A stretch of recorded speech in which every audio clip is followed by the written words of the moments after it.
My fourth trend is also on that Utah Jazz squad, a guy who is performing a little bit better than Brandon Ingram, and that is Gordon Hayward, who has gone full beast mode recently. As we talked about before, he did miss the first 2 weeks of the season. He had a broken finger, and understandably so. It took Gordon Hayward a while to kind of regain his stroke once he did get back in the lineup. If we're breaking things down here, over his first 8 games, he averaged 19 points per game, had an effective field goal percentage of 43.2%, and he shot just 22.7% from three.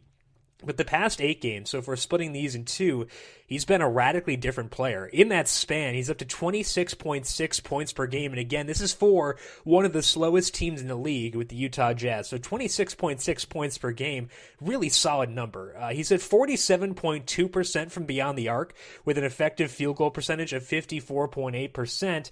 And as a result, it seems like he's getting more run in this offense. His usage rate is up to 30.5%. It was 28% before that. The Jazz, like I said before, still a slow pace at 93.9 possessions per 48 over this span, but that hasn't stopped Hayward from averaging 1.17 FanDuel points per minute. His price is obviously going up, so it's at 8,100 for Tuesday night slate, which is a good chunk higher than it was just last week. But are you still buying into Gordon Hayward given how well he's playing right now? One thing that we need to remember is that George Hill's been missing, and I think that might be why Hayward is a little bit more involved. Right. But we actually talked about that before, the George Hill versus Gordon Hayward usage dilemma. But yeah, like you mentioned, he fractured a finger on his left hand in the preseason, and he missed 6 games to start the year. I think he's finding that stroke. His usage rate is just shy of that sort of elite level. Even for the season, he's at 29%. I have no problem with a guy like Gordon Hayward. He's got a high floor because he does a lot of stuff. He's always able to chip in some points, even with that slow pace, like you mentioned. And 8,100 is it's not too high for me for a guy like Hayward. And if you can get him in a pace-up game, the Jazz really do try to kill the pace in every game.